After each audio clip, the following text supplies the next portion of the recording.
Olá, seja muito bem-vinda, muito bem-vindo ao Pauta 2, programa que te conecta aos principais assuntos da semana no Brasil, também no mundo. E a edição de hoje é para falar sobre um assunto muito importante para o Rio Grande do Sul, também para o Brasil: as enchentes que atingiram o estado há 3 meses. Essas enchentes causaram destruição em diversas regiões, deixando milhares de desabrigados e danos materiais significativos. Esse processo de reconstrução tem sido desafiador, mas também inspirador pela resiliência da população gaúcha. Pois é, Johan, e a gente vai também entender quais foram as principais ações realizadas até agora, depois dessa tragédia, e os desafios que ainda precisam ser superados. Vamos também discutir as ações do governo estadual e das ONGs, de iniciativas, como está o apoio e a reconstrução das áreas afetadas. A gente também vai ver como a economia do estado do Rio Grande do Sul está se recuperando e quais são as perspectivas para o futuro. E no programa de hoje nós contamos com a presença do diretor-geral do Sistema Sagres, Gerson Cruz. Seja bem-vindo, obrigado pela presença mais uma vez. Obrigado, Johan, prazer estar aqui. Rubens. E também participa desta edição do Pauta 2 o gerente de jornalismo do Grupo Bandeirantes do Rio Grande do Sul, Luiz Eduardo Rezende, conversa conosco direto de Porto Alegre. Rezende, seja bem-vindo ao Pauta 2. Obrigado pelo convite, espero colaborar aí no assunto do programa. Rezende, a gente começa essa edição, essa conversa, essa entrevista, com uma pergunta que, em relação a como estão as áreas atingidas ainda em relação ao que aconteceu há 3 meses no Rio Grande do Sul. O Brasil inteiro acompanhou e a gente quer saber quais regiões ainda estão mais afetadas por tudo que aconteceu. As regiões ainda são todas, cada uma com a sua dificuldade, com o seu problema. A gente tem desde problemas que vão desde a liberação de verba para a reconstrução, das individuais e públicas. A gente tem ainda problemas com estradas em alguns lugares, com pontes sendo reconstruídas ainda.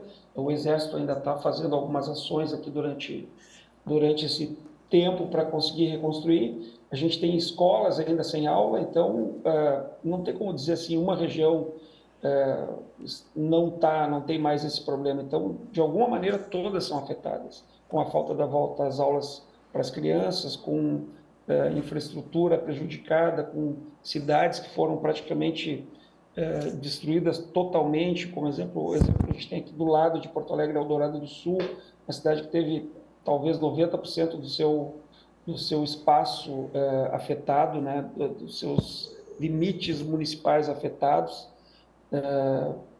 É bem complicada a situação ainda de reconstrução, de limpeza. Muita gente ainda está limpando sua casa, limpando sua rua, recolhimento de lixo. Temos montanhas de lixos espalhadas ainda por alguns depósitos que precisam ser recicladas ou consumidas de alguma maneira. Então ainda tem muito trabalho pela frente, muito trabalho de engenharia.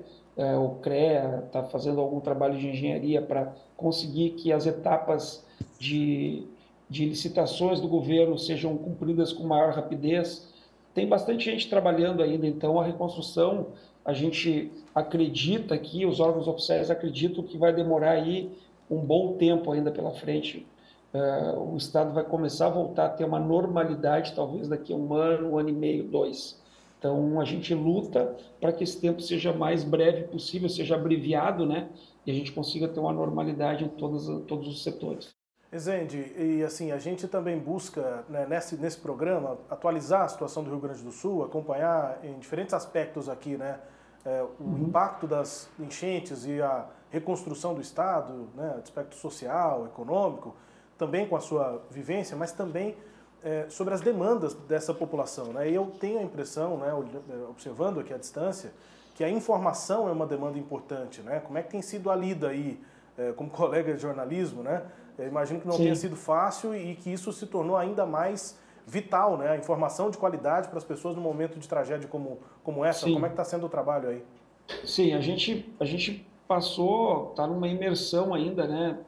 Um trocadilho até infame aqui, falar em imersão com enchente, mas a gente está ainda na cobertura intensa das enchentes, porque sempre é pauta agora, né? A gente passou os últimos 40 dias aí, 50 dias talvez, tratando só desse tema, basicamente, no Rio Grande do Sul. A imprensa trata muito ainda disso, pelas questões, né, de agora de acertos de reconstrução, e a gente teve um trabalho muito árduo, né, muito complicado, logisticamente foi muito complicado. A gente teve colegas ilhados, teve colegas que não tinham, que tiveram que sair de casa, a infraestrutura das cidades não funcionava, ônibus parado, trem parado, transporte era muito difícil, ruas ilhadas, o sistema de telefonia falhando. Então foi um grande desafio que a gente teve aí de passar essa informação. E junto com a informação veio a falta de informação, né? A fake news veio com tudo durante as enchentes, e a gente está conseguindo agora, com desdobramentos aí, descobrir e desmascarar algumas coisas que foram ditas, né? E sempre foi essa grande luta, né? De tentar informar as pessoas com a informação correta, com a certeza, né, com a checagem de fatos, para causar menos transtorno para quem estava assistindo, para dar conforto e orientação para as pessoas. A gente foi muito elogiado e cobrado que dessemos orientação para as pessoas não tinham acesso à internet, caiu muito sistema, ficou fora do ar. Então, acho que o papel da imprensa foi fundamental, né? A imprensa séria e correta foi fundamental no auxílio à população de sair, de cuidado, de área de risco, de estrada bloqueada, de risco de deslizamento, de chuva, de desce, de sobe. A previsão do tempo nunca foi tão necessária aqui para os gaúchos, né? Então, o jornalismo fez a sua parte, acredito, assim, a Band e as outras emissoras também fizeram o seu trabalho de informar e de prestar serviço. Essa acho que foi a nossa linha mestra, assim, informar e prestar serviço. E a gente tentou fazer isso da melhor maneira possível. O grande problema todo, como sempre, foram as redes sociais, fake news, coisas que estão sendo, que a gente conseguia combater na hora lá, e outras que a gente está combatendo agora. A gente tem um caso aí de doações aí que estão sendo desmascaradas agora, que a Polícia Federal entrou em ação aí, de questões mais obscuras aí que aparecem, né? Na época das chuvas aparece muita gente fazendo bem, muita gente ajudando, muita gente doando, mas aparece também uma série de aproveitadores aí que usaram redes sociais para engajamento, para crescer e para fazer propaganda de si próprio, enquanto no momento a gente precisava era de solidariedade. Basicamente era isso. Rezende, recentemente nós falamos aí, até pela amizade que temos, enfim, por ser gaúchos. Você me disse no telefone que com mais de 20 anos de jornalismo tinha sido teu maior desafio, né? E eu acredito nisso. E a gente aí no Sul, que nós cobrimos Boate Kiss, enfim. Eu queria te perguntar o seguinte, como trabalhar essa questão emocional dentro de uma redação com os jornalistas? Porque a cobertura da pandemia nos deu um pouco disso, né? A gente deixou de ser simplesmente um narrador de notícia, um contador de história, para se envolver, né? Porque literalmente nós, na pandemia, a gente se envolveu como protagonista, inclusive, porque a gente sentiu na pele isso. E agora me parece que aí no Rio Grande do Sul, aí em Porto Alegre, no estado, os jornalistas também viveram isso. Você falou há pouco que alguns perderam casa. Como trabalhar isso? O repórter, de repente, conseguia chegar? Teve algumas pessoas da tua equipe foram diretamente atingidas? Foram, Gerson. Algumas pessoas foram diretamente atingidas. A gente teve pessoas aqui da Band que perderam tudo e mesmo assim não deixaram de trabalhar. Então, nessa hora, tu tem que até botar na balança assim, o que tu pode exigir da pessoa, né, profissionalmente, porque pessoas que talvez tivessem com problemas e estavam com problemas grandes em casa, eles estavam ali à disposição para entrar. A gente aumentou a programação local, a gente entrou todos os dias sei lá, 10 horas, 9 horas ao vivo para todo o Brasil, na Band, nacionalmente, e a gente tinha pessoas ilhadas, tivemos equipes de reportagem que nós mandamos para Lajeado, eles não tinham como voltar porque a ponte caiu, eles estavam sem dinheiro, sem nada, a transação bancária não existia, então teve gente que ficou ilhada em Canoas, a gente tinha 2 repórteres, o Bruno Soares e a Michele Silva, que eram 2 repórteres do esporte, que passaram a integrar todo o esporte, integrou o jornalismo diário, e eles faziam boletins todos os dias de lá, dos locais onde eles conseguiam ir, porque não tinham transporte, não tinham condições de se deslocar muito, porque estava tudo cheio, e no momento que eles saíam do turno dele, né, a gente tentava adequar os turnos das pessoas, como era aqui na redação, eles saíram do turno deles e ainda iam fazer trabalho voluntário, por quê? Porque as famílias deles, amigos deles, estavam precisando também. Então, isso foi muito bacana e marcante. Teve um dia que a gente estava na redação aqui e o Guaíba voltou a subir de novo, teve um alerta para as pessoas evacuarem alguns bairros, saírem de alguns bairros. A gente teve 3 ou 4 pessoas saindo da redação no meio do fechamento do jornal para ir para casa, foram para casa, pegaram mochilas, voltaram para a redação. A gente teve gente tomando banho aqui na empresa porque não tinha água em casa, não tinha luz, sabe? Então, foi um momento bem complicado de integração e a gente tentou tratar da melhor maneira possível. A gente chamou psicólogos aqui para a Band para ajudar as pessoas que estavam com problema de estresse, com problema de carga emocional elevada. A gente chamou 2 psicólogas parceiras da Band, a gente fez trabalho durante toda a ação, né, de cobertura. A gente faz ainda trabalhos semanais aqui com todo mundo que está a fim de participar. A gente colocou médicos à disposição para a questão da leptospirose. A gente fez de tudo. Eu fui de gerente de jornalismo, repórter, cinegrafista, motorista, levei lanche para a equipe na rua, busquei um em casa, levei outro para casa tarde da noite, porque não tinha transporte. Então, numa cobertura como essa, como a gente conversou particularmente, né, Gerson, não tem como tu não te envolver, não tem como tu não estar 24 horas ligado. A gente dormia pouco, a gente comia pouco, a gente tentava cuidar um do outro para que ninguém se machucasse, se ferisse, se gripasse, tanto que as consequências começam a vir depois, assim, as pessoas baixa adrenalina e tu pega uma gripe um pouco mais forte, tu tem uma febre, né? Isso é uma coisa meio natural.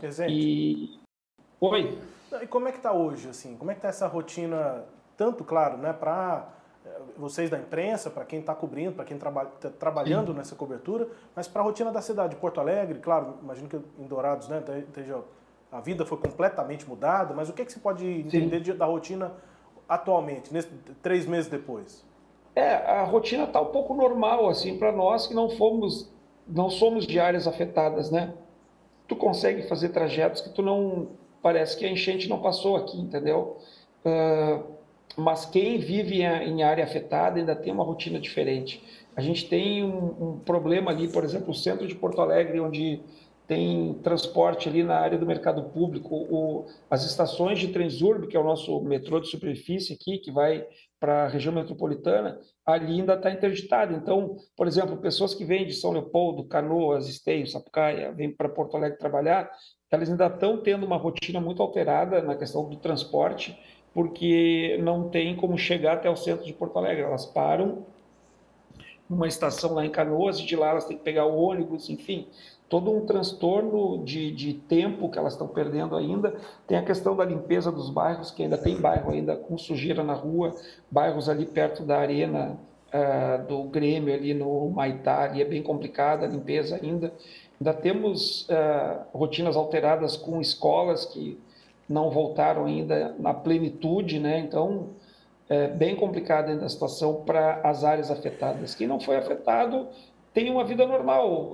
Hoje a gente já tem a retomada até da área cultural um pouco, sabe? A área cultural de eventos, que é uma área que sempre é muito afetada, na pandemia já sofreu muito. Hoje a gente está começando a ter de novo shows, eventos, exposições, muito ainda engatinhando, né? E também é uma área importante da sociedade, né?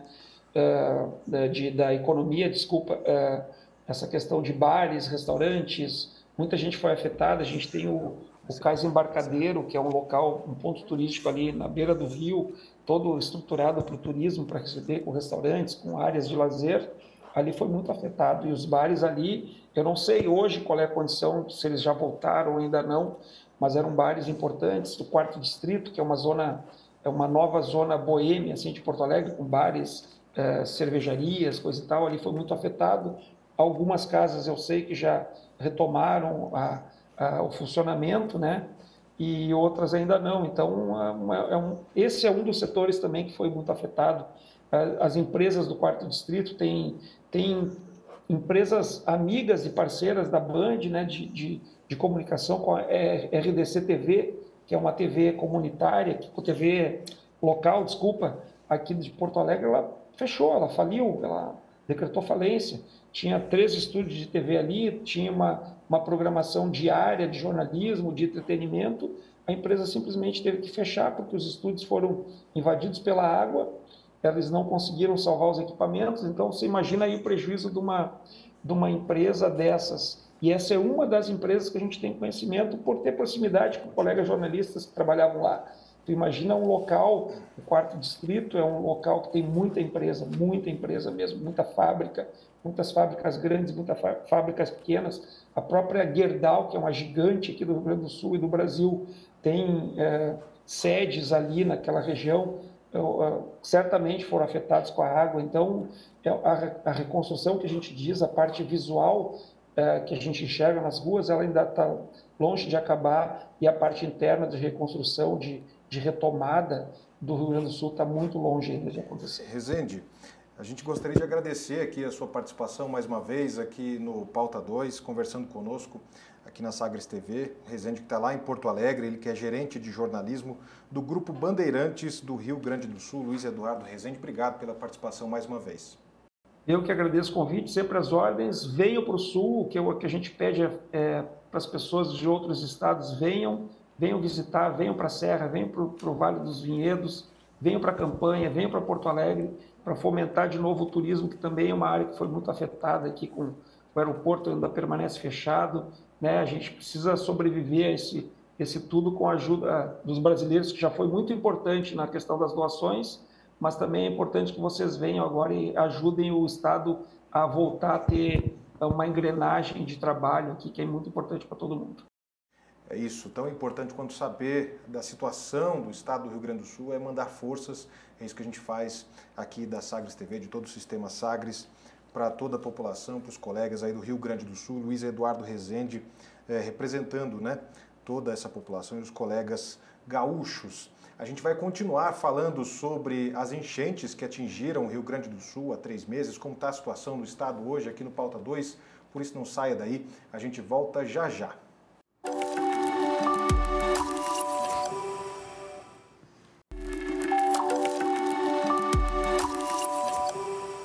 Estamos de volta com o Pauta 2. O tema desta edição é a reconstrução do Rio Grande do Sul após as enchentes que atingiram o estado há 3 meses. E para falar sobre essas ações de apoio às comunidades afetadas, nós temos neste bloco 2 convidados, o Júnior Torres, presidente da CUFA do Rio Grande do Sul, e também o secretário de Desenvolvimento Social do Rio Grande do Sul, Beto Fantinel. Júnior, seja bem-vindo ao Pauta 2. Obrigado, a gente agradece o convite, está aqui trazendo todas as ações que a CUFA vem realizando no Rio Grande do Sul, desde o primeiro dia das enchentes, dando essas informações, e também aqui na presença dos nossos grandes parceiros aqui, o secretário de Desenvolvimento Social, Beto, também. Secretário Beto Fantinel também, seja bem-vindo aqui ao Pauta 2. Satisfação estar com todos vocês aqui no Pauta 2, com o Júnior, que preside a CUFA aqui no Rio Grande do Sul, tem sido um incansável parceiro aqui no enfrentamento a essa situação que a gente vive no estado. E agradeço também a oportunidade da gente poder transmitir um pouco dos desafios que a gente viveu e está vivendo no enfrentamento a essa calamidade que assolou o estado do Rio Grande do Sul inteiro. Por isso eu começo com o senhor, secretário. O que o estado tem feito? Quais foram as primeiras ações do governo após as enchentes, né, que assolaram o estado do Rio Grande do Sul e a gente vem acompanhando? Na verdade, nós tivemos uma série de ações, né? Nós iniciamos ela primeiro com a questão da ajuda humanitária. Nós tivemos várias regiões que ficaram totalmente isoladas, sem nenhuma forma de acesso, né? Em alguns dias, nos primeiros dias, inclusive aéreas, a gente não conseguia chegar, visto que era um tempo muito denso, né? Uma neblina muito forte, e nem de forma aérea a gente conseguia chegar em algumas localidades, né? E depois nós avançamos na entrega de suprimentos, de segurança alimentar, de auxílio, né? Para as pessoas poderem literalmente sobreviver ao evento. Então nós encaminhamos água potável, alimentação, tudo num grande esforço, né? Defesa Civil, desenvolvimento social, todos os meios aéreos que nós tínhamos aqui, a Força Aérea Nacional, os bombeiros, Polícia Civil, Brigada Militar. Nós tivemos 10 estados que nos encaminharam aeronaves para fazer esse primeiro atendimento. Em seguida, nós passamos a estruturar o apoio, né, a essas famílias. Então, a gente tem um programa aqui chamado Volta por Cima, onde nós já depositamos aproximadamente 200 milhões de reais para quase 80 mil famílias e pessoas pobres e extremamente pobres, que são as pessoas no recorte de um programa social que nós temos aqui, que é o Volta por Cima. Então, nós atendemos mais de 250 municípios pobres e extremamente pobres, que foram atingidos, né, que tiveram perdas nas suas residências, com R$ 2.500 no cartão cidadão, que é um cartão onde nós fizemos já um apoio de devolução de ICMS para famílias vulneráveis. A gente depositou esse recurso. Mas trabalhamos com várias outras frentes. Nós tivemos aqui, no ápice dos desabrigados, mais de 85 mil pessoas em abrigos públicos. Isso mostra o desafio que nós tínhamos naquele momento de auxiliar os municípios, né, auxiliar a organização desses abrigos públicos. Nós nunca vivemos nada semelhante aqui no estado do Rio Grande do Sul, porque tivemos muitos municípios afetados, atingidos. E nesse momento, depois nós organizamos um fluxo, criamos um censo, né, dos abrigos e também um levantamento diário que servia de informação e está ainda servindo para a comunicação, para os meios de comunicação e para a sociedade. Hoje nós temos ainda 3.540 pessoas desabrigadas das nossas, né, em estruturas públicas e ao meio disso ainda nós avançamos, inauguramos 3 centros humanitários de acolhimento em Porto Alegre e Canoas, mas mesmo assim ainda a gente tem muitas pessoas para serem acolhidas. Então temos programas de atenção à primeira infância, junto com a CUFA agora um programa de atendimento a pessoas com mais de 60 anos de idade, que é um programa que vai auxiliar as pessoas a recompor ali a sua residência, né? As pessoas com essa idade vão poder, na condição de extrema pobreza, vão poder escolher aí os itens que desejam ter na sua residência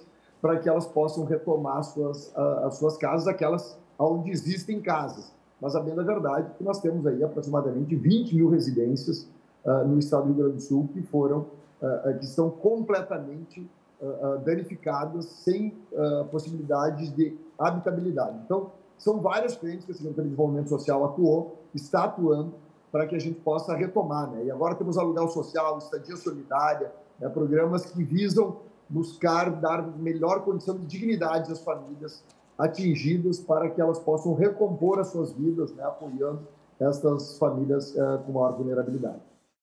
Secretário, eu estive no Rio Grande do Sul em junho, logo após a água do Guaíba baixar em Porto Alegre, e me chamou muita atenção a quantidade de móveis, de lixo literalmente na rua, né? Nessas pessoas que literalmente perderam todos os móveis que tinham dentro de casa, e não na primeira, segunda, e no interior do estado, inclusive algumas pessoas que perderam 2, 3 vezes, né? Com a água voltando ano passado, enfim. Eu lhe pergunto o seguinte, como o governo está fazendo para auxiliar? O senhor fala em programas, mas são linhas de financiamento? Como é que funciona isso? né? E eu também, uma outra pergunta com relação às residências, né? Porque muitas pessoas no Rio Grande do Sul, a gente tem uma camada da população que é uma camada mais vulnerável, mas algumas pessoas no interior, principalmente, perderam as suas casas, que são uma outra camada social. Como é que o Estado está trabalhando isso? Junto com o governo federal, como funciona isso? Nós temos algumas formas de apoio, né? As pessoas nas condições de pobreza, de extrema pobreza, a gente fez esse repasse de R$ 2.500 no cartão cidadão, que é para elas poderem se reestruturar. É um auxílio, claro que é muito aquém do que as famílias perderam, né? Mais o auxílio do governo federal, que ainda está chegando para essas famílias, para que elas possam voltar para suas residências. Eu mesmo fui visitar uma família em São Leopoldo, onde a família retornou para a residência só com o colchão que ela recebeu lá do seu abrigo, com a roupa de cama, com aquelas roupas que ela recebeu lá do abrigo. Ela não tinha mais nada dentro de casa, né? E eu fui lá para entregar um cartão cidadão para essa pessoa com os R$ 2.500, para ela poder comprar os primeiros itens para a retomada da sua residência. Ela dependia ali da quentinha, aqui do Rio Grande do Sul a gente chama de marmita, as pessoas que passavam distribuindo alimento para ela poder se alimentar, porque ela teve que tirar tudo que tinha dentro de casa, aquilo que tu viu aqui na rua de Porto Alegre, em Porto Alegre, Canoa, São Leopoldo, enfim, aqui na metropolitana a gente vê muito ainda lixo nas ruas, porque elas tiveram que tirar tudo, perderam tudo de dentro de casa. Então, e da mesma forma, nós fizemos um apoio agora na retirada do ICMS da linha branca, para as pessoas poderem também adquirir, né, os seus itens. Então, a gente apoia, de um lado, com o auxílio financeiro, de outro lado, na retirada do ICMS, para apoiar essas famílias a reconstituir a sua residência.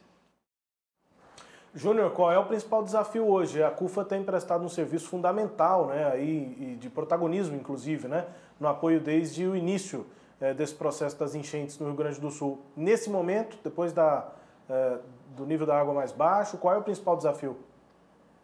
Bom, acho que o principal desafio aqui é a reconstrução, é a retomada, né, da vida das pessoas, seja das suas residências. Isso aqui a gente tem uma linha aqui de trabalho que a gente está recuperando várias escolas, né? Você está aqui, a cidade de Mussum, através das doações, a gente está conseguindo recompor todas as escolas do município. Isso é fundamental, né, para que as crianças voltem à aula, né, as pessoas retomem os seus trabalhos, os familiares, e consigam ali ter esse espaço. Então, acho que nesse momento é fundamental, né? A CUFA recebeu mais de 3.500 toneladas em doações de todo o país e também de outros países.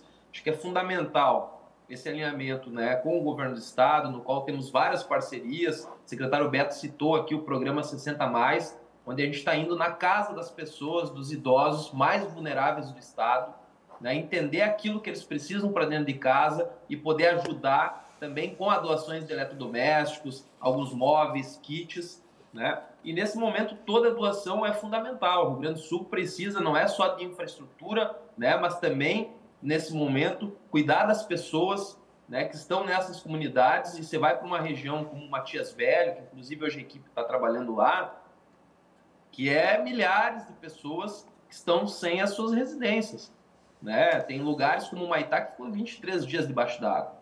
Então, é fundamental nesse momento a gente, né, atuar em rede, em conjunto, pensar política pública diferenciada como o Estado vem desenvolvendo, o governo federal também, e a sociedade brasileira, né, continuar apoiando o Rio Grande do Sul. Toda ajuda é fundamental. Pois é, eu queria perguntar para o secretário, exatamente pegando esse gancho do Júnior, e agora, recentemente, a gente entrevistou um jornalista da Bandeirantes, o Rezende, que é gerente de jornalismo aí em Porto Alegre. Tem muito trabalho ainda, secretário, tem muito trabalho. E a impressão que a gente tem aqui, evidentemente que em Goiânia, no estado de Goiás, de fora, é que a mídia parou, né? A mídia parou de falar do Rio Grande do Sul. A gente não fala mais. Nós retomamos essa pauta aqui, disse, olha, vamos falar dos 3 meses, não, fechando 3 meses aí de tragédia, vamos ver como é que está, né? Mas a mídia não fala mais. Mas na sua opinião, o Rio Grande do Sul se levanta em quanto tempo? Quanto tempo temos de trabalho ainda para que o Rio Grande do Sul volte a ser o que era? Nós temos um grande desafio pela frente, porque nós não tivemos apenas a infraestrutura prejudicada, né? No momento da pandemia, por exemplo, a gente teve uma parada, as pessoas foram para suas residências, mas eles voltaram, ligaram a chave do equipamento e o equipamento voltou a funcionar.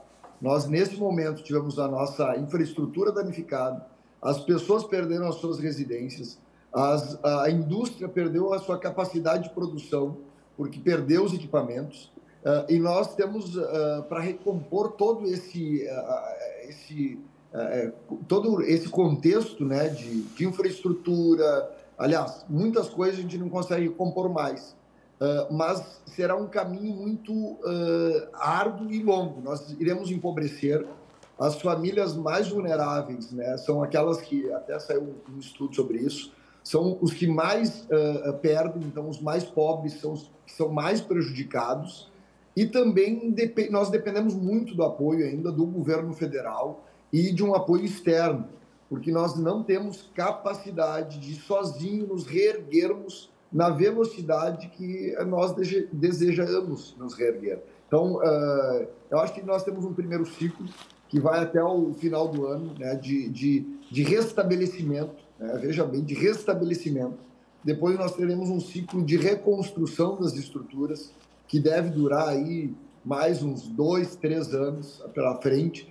E depois nós temos um novo ciclo que é tentar restabelecer, retomar a normalidade. Eu acho, sinceramente, que o Rio Grande do Sul vai viver aí uma década de reconstrução da sua infraestrutura. Nós precisamos repensar, tem municípios que nós precisamos repensá-los completamente, né? O caso de Mussum, Roca Salles, Cruzeiro do Sul. Cruzeiro do Sul, nós temos 2 bairros que foram totalmente aniquilados. Eles não existem mais. Eles hoje são uma vastidão de nada, né? Não tem mais nem o pé das casas ali, a fundação das casas. Foram tudo. Ali não pode ser mais reconstruído. Nós precisamos reconstruir em outro local. Nós precisamos tornar um outro local, né, urbanizar, construir casas, residências para retomar a vida daquelas pessoas. E nós temos uma experiência que é a do Vale do Taquari do ano passado. Nós não temos uma casa construída do que o governo federal se comprometeu no Vale do Taquari do evento de setembro do ano passado. Isso nos causa muita aflição, porque se for na mesma velocidade a resposta, nós iremos demorar mais ainda do que a gente prevê. Secretário de Desenvolvimento Social do Rio Grande do Sul, Beto Fantinel, nós agradecemos a participação do secretário aqui no Pauta 2, trazendo as informações, né, o atual cenário do Rio Grande do Sul, se reconstruindo aí, tentando se reconstruir após as enchentes. Secretário, obrigado mais uma vez pela participação. Eu quero agradecer a oportunidade de falar com vocês do Pauta 2, com a comunidade de Goiás, que teve muita solidariedade, doação, veio apoio do governo, veio apoio da comunidade. Eu preciso destacar aqui a solidariedade do povo goiano, então agradecer muito aí o carinho de vocês. Vocês provocar também a imprensa, né? Porque é muito verdade essa história de nós sairmos da pauta nacional, então as pessoas vão perdendo a comoção, o apoio, se perde a sensibilidade. Nós já diminuímos muito o número de pessoas fazendo voluntariado na reconstrução do Rio Grande. Então, a gente agradece muito a oportunidade de passar a mensagem, passar uma visão que nós estamos construindo e enfrentando nesse momento e dizer que nós precisamos ainda muito da solidariedade do povo brasileiro. Obrigado pela oportunidade. Deixo um grande abraço a todos vocês, pelo carinho com o Rio Grande. Também deixo um abraço aí para o Júnior, que tem sido um grande e leal parceiro na reconstrução do Rio Grande, especialmente em cuidado com os mais pobres. Então, um grande abraço a todos, muito obrigado pela oportunidade. Obrigado, secretário. E Johan, Gerson, né, seguir também com o Júnior para ter essa avaliação sobre essa redução, né, do engajamento nacional, inclusive, a CUFA, que é uma organização nacional e que conta muito com essas doações, né, Júnior? Como é que ficou nesse momento, principalmente por conta desse contexto aí de redução do engajamento, da mobilização nacional? Como é que está para bancar essas ações que são tão necessárias? Imagino que a CUFA tem, inclusive, uma estrutura reduzida para atender a uma demanda que é muito grande.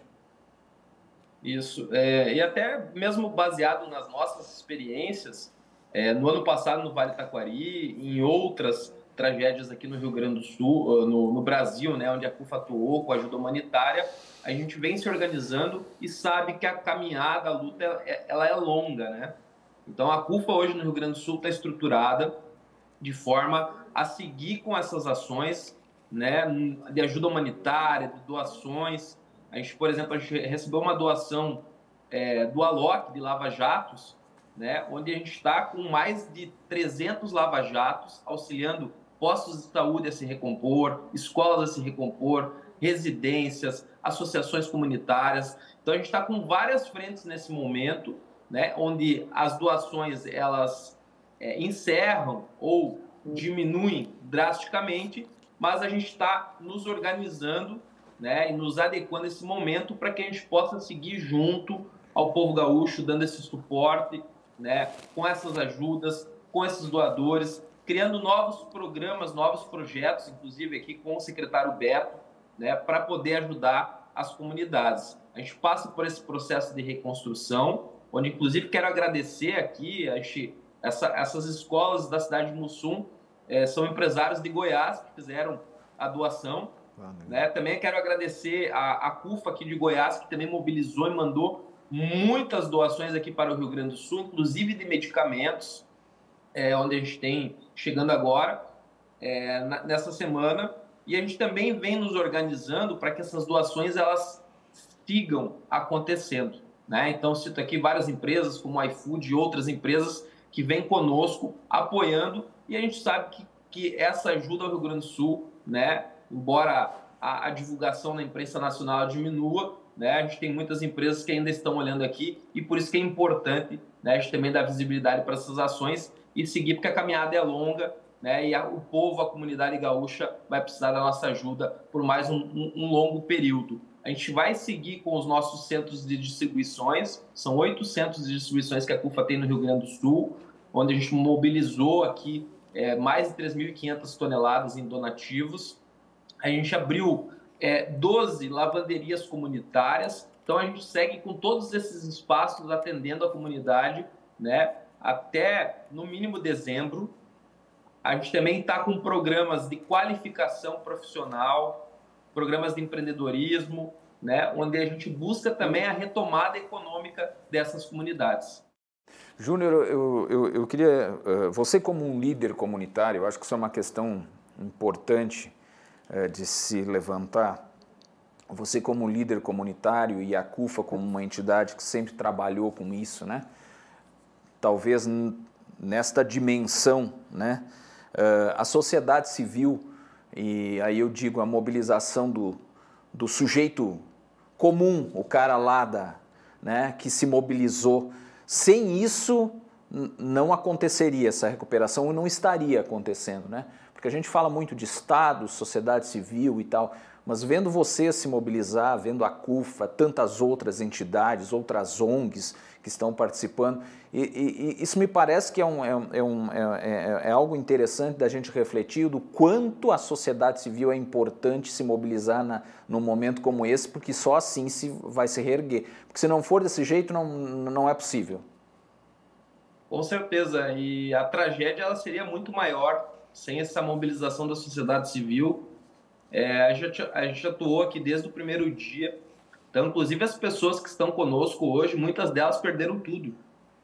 Então, a gente tem muitas pessoas aqui que essa tragédia que não é simplesmente, eu vim fazer um trabalho voluntário, eu estou voltando para casa. Elas perderam familiares, perderam o seu lar. Então, a sociedade civil, se não tivesse junto nesse momento, desde o primeiro momento, e cito aqui o momento dos salvamentos, você imagine, vou citar de novo o exemplo aqui de Canoas, 55 bombeiros e 60 mil pedidos de salvamento. É impossível você ter uma estrutura pronta, né, pública para atender uma demanda como essa. Então, a gente, desde o primeiro dia, não só a CUFA, aqui citar milhares de pessoas que atuaram nos salvamentos, que atuaram no processo de limpeza, né, das cidades, né, e agora na reconstrução. Então, isso é fundamental. A solidariedade do povo brasileiro também. Citamos aqui, né, essas doações vindas de Goiás, mas a gente tem hoje, chegando no Porto de Rio Grande, 4 contêineres de doações que estão vindo de outro país. Então, a solidariedade, né, sem toda essa onda de solidariedade aí, com certeza, né, seria muito mais difícil, e isso, inclusive, preserva vidas. Vou citar aqui um exemplo, o secretário comentou, né, no momento mais crítico, a gente encaminhou para o Vale do Taquari doações de oxigênio através de helicópteros cedidos por empresários, né, dos mais diversos ramos. Eram aviões agrícolas, era helicóptero de empresa. Isso ajudou a salvar, preservar muitas vidas. Né? Citar aqui a cidade de Mussum, que ficou ilhada, e que de outra forma a gente não conseguiria ter ajudado uns aos outros. A gente seguia ainda num processo de reconstrução da enchente do ano passado, né? E isso que aconteceu aqui foi sem precedentes, num nível muito grande, né? Onde quase todo o estado foi atingido.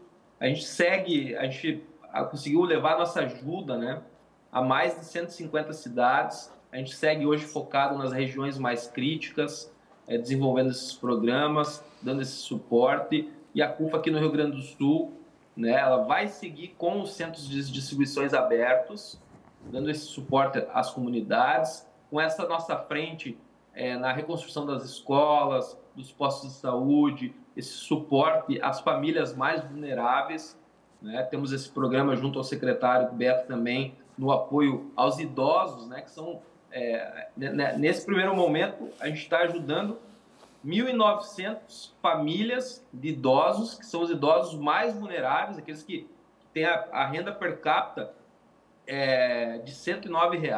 Então, são os idosos mais vulneráveis das regiões mais atingidas, onde a gente está com uma equipe indo lá na casa fazer a visita e entender aquilo que aquele idoso precisa.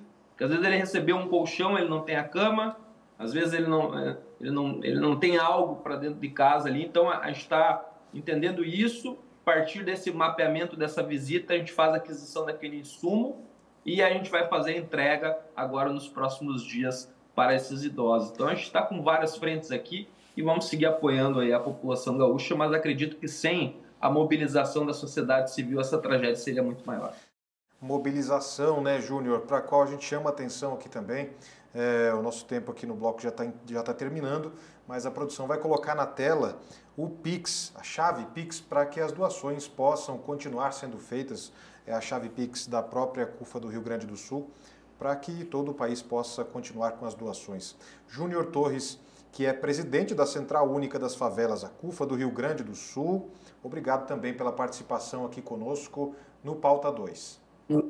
Nós que agradecemos, né, esse espaço disponibilizado, que a gente possa trazer todas aquelas ações que a gente vem desenvolvendo no Rio Grande do Sul, né, e para que a gente possa aqui pedir para as pessoas que nos acompanham, sigam doando, sigam mobilizando. Toda ajuda é fundamental aqui para o Rio Grande do Sul nesse momento. Por isso a gente reforça aí, já está na tela aí da Sagres TV, do Pauta 2, a chave Pix é o doações sem cedilha e sem o tio, @cufa.org.br. A gente vai seguir falando aqui no Pauta 2 sobre a reconstrução do Rio Grande do Sul após as enchentes, por isso te faço o convite, permaneça conosco, a gente volta já já.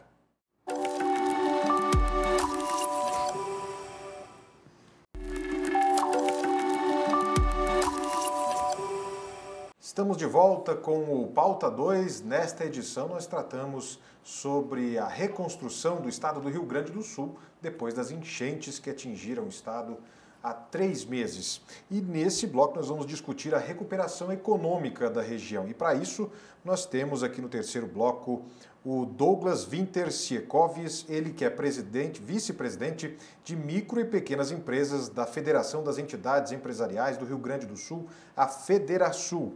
Douglas, seja bem-vindo ao Pauta 2. Olá, pessoal do Pauta 2, Johan, Rubens, Gerson, é um prazer estar falando com vocês aqui de um tema tão importante que é a reconstrução do Rio Grande do Sul, né? A Federasul tem agido juntamente com demais entidades e também através do poder público de forma mais ágil de como a gente consegue tornar o Rio Grande do Sul novamente uma potência econômica e ajudar o Brasil como vem ajudando nos últimos anos. E para que isso aconteça, Douglas, é possível apontar agora, assim, de início, quais são os setores da economia que mais foram atingidos, mais afetados por essa tragédia? Bem, Johan, a gente perdeu o acesso através do aeroporto Salgado Filho de Porto Alegre, né? Então, já se passam mais de 100 dias aí dessa tragédia que assolou o Rio Grande do Sul, principalmente no Vale do Taquari e na região metropolitana do estado. Também a região sul, através da agricultura, porque várias lavouras foram lavadas, literalmente. Não se tem nem mais a terra em cima para fazer o plantio. Então, são vários os setores que foram atingidos, é um ecossistema que está totalmente interligado. Nós tivemos cidades que não tiveram mancha d'água, não tiveram coluna d'água dentro da cidade, mas pontes e acessos foram levados. E isso ocasionou o quê? A pessoa ficar sem receber material, sem enviar material. Então, esse é um problema que tem assolado vários municípios do Rio Grande do Sul. E principalmente, a questão do turismo, por exemplo, se nós formos falar do turismo, o aeroporto Salgado Filho é um modal que o pessoal vinha para o Rio Grande do Sul, principalmente agora nos meses de inverno, visitar a Serra Gaúcha, e a gente está sendo afetado por esse bloqueio do aeroporto. A empresa concessionária prometeu para outubro reativar alguns voos, a gente entrou com aumento de voos na questão de Caxias do Sul e também através da base aérea de Canoas. Então, são vários setores que são atingidos ou diretamente por coluna d'água, que se perdeu maquinário, se perdeu casas, se perdeu empresas e, consequentemente, empregos, e também as pessoas que foram atingidas indiretamente, que dependiam desses outros negócios. Nós tivemos no interior do Vale do Taquari, por exemplo, fazendas com criação de porco, de suíno, de aviários também, que não receberam ração. Então, justamente pela logística que foi comprometida no estado do Rio Grande do Sul. Então, são praticamente todos os setores foram afetados, diretamente ou indiretamente. Pois é, Douglas, eu queria detalhar com você esse aspecto do emprego, né, da falta de emprego, porque me parece que à medida que o tempo vai passando, esse é um problema que vai ficar perene, muito provavelmente, no Rio Grande do Sul. Enquanto outras partes são reconstruídas, me parece que essa redução das atividades, né, muitas atividades foram muito prejudicadas, esses empregos vão sendo desligados gradativamente. Qual que é o cenário sobre isso hoje? Bem, Rubens, a gente teve, somente no mês de maio, 22 mil desempregados, né, segundo o CAGED. O mês de junho não saiu, o resultado ainda deve ser na semana que vem, mas também pode vir com um número negativo, né? Então, a gente já sofria no passado aqui um êxodo de pessoas, de empresas, para outros estados do país, em virtude da alta carga tributária que existe aqui no Rio Grande do Sul, né? E a gente tem que trabalhar sobre isso também, mas é um dever de casa nosso, não depende da enchente. Aí aconteceu toda essa desgraça, essa tragédia que foi a enchente. Isso acabou levando ainda mais, fortalecendo ainda mais esse êxodo, essa saída de pessoas que estão buscando, além de segurança pessoal, para sobreviver mesmo, mas também melhores condições de vida em outros estados. Então, a gente nos preocupa muito essa questão do emprego. Nós não tivemos nenhuma ação efetiva e que fosse de larga escala para preservar esses empregos. Então, isso é uma coisa que nos preocupa muito como entidade. A gente, diferente da pandemia, que depois a pessoa curada, felizmente curada, ou infelizmente sem vida, mas felizmente curada, ela poderia voltar para sua casa ou para o seu emprego, agora ela não volta nem para sua casa nem para o seu emprego.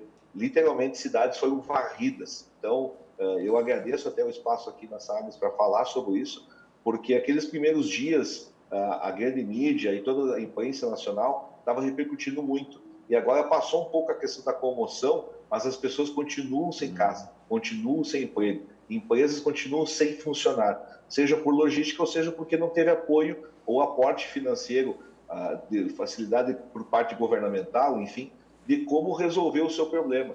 Então, isso nos preocupa muito. A tendência no curto prazo é bem problemática e no longo prazo, como você falou, nós vamos sofrer consequências ainda sobre o desemprego nos próximos dias. Douglas, por se tratar de federação, a Federação tem um papel político e de negociação bastante relevante nessa situação. E eu lhe pergunto, como está essa relação? Governo do Estado, você falou agora há pouco da carga tributária, e a gente sabe disso, né? E governo federal, enfim, o que está se fazendo, né?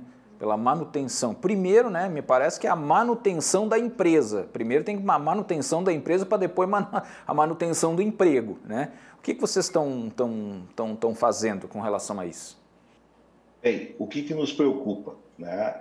A gente, como eu falei, a gente já vinha sofrendo o êxodo de empresas e empregos para outros estados devido à carga tributária no Rio Grande do Sul. A Federação é composta por mais de 190 entidades filiadas, associações comerciais de cada região do estado do Rio Grande do Sul. Então, nós tivemos, inclusive, associações que foram afetadas com a coluna d'água. Então, esse trabalho que a gente vem fazendo, feito por voluntários, então, o nosso corpo de participantes é todo voluntário.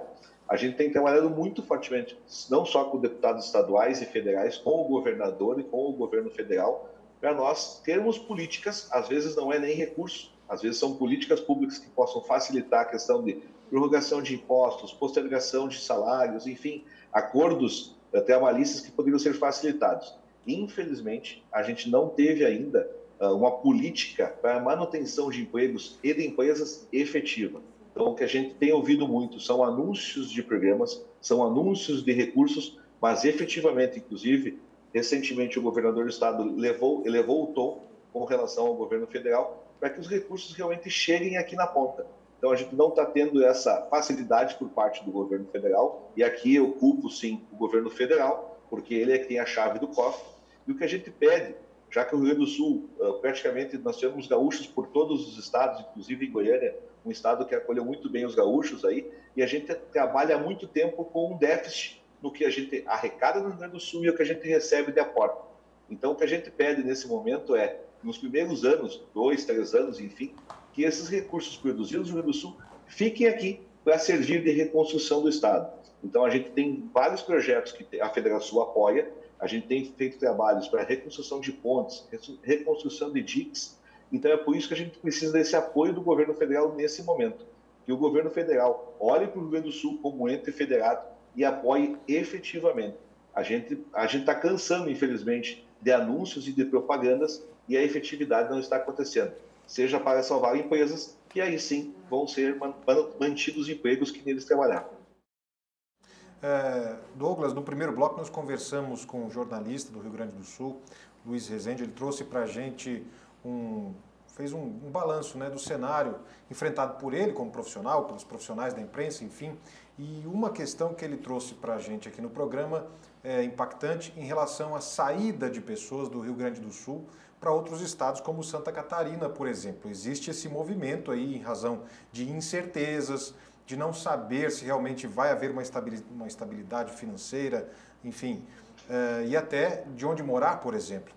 A Federação, ela também considera esse movimento, ela também analisa essa saída das pessoas do estado, isso também traz impacto para a Federação? Bom, a gente já tinha repetido aqui, reforçando esse êxodo. Então, a gente está perdendo capital humano, capital de trabalho para outros estados. As pessoas estão desistindo, infelizmente, do Rio Grande do Sul, pelas questões climáticas que aconteceram e pelas dificuldades em reconstruir, em reerguer seus negócios. A gente tem um povo resiliente, um povo batalhador, só que chega um ponto que a matemática não fecha, ela não para de pé. Nós precisamos, sim, de todos os recursos nesse momento. Se não puder enviar recursos novos, que mantenham os recursos gerados pelo estado do Rio Grande do Sul. Nós tivemos aí mais de 100 bilhões gerados e apenas 40 bilhões retornaram de volta para o Rio Grande do Sul nos últimos anos. Então, o que nós precisamos agora é que os outros estados têm ajudado muito, seja com doações, com ajuda de maquinário, cedendo parques fabris, inclusive, para indústrias gaúchas produzirem seus materiais. Então, esse aporte da iniciativa privada e essa ajuda nós estamos tendo. O que falta mesmo é esse recurso novo, que a gente chama de recurso novo, porque o que tem vindo muito também é o quê? Antecipação de recursos. E aqui eu saio um pouco também da esfera privada e vou para o público. As prefeituras vão sofrer muito, a arrecadação baixou muito. Então, o serviço público pode ficar prejudicado no ano que vem, porque o que o governo está fazendo é antecipando recursos de 2025 para 2024. Então, já no longo prazo, aqui em 2025, a gente pode ver um cenário muito desafiador para os novos prefeitos que vêm assumir.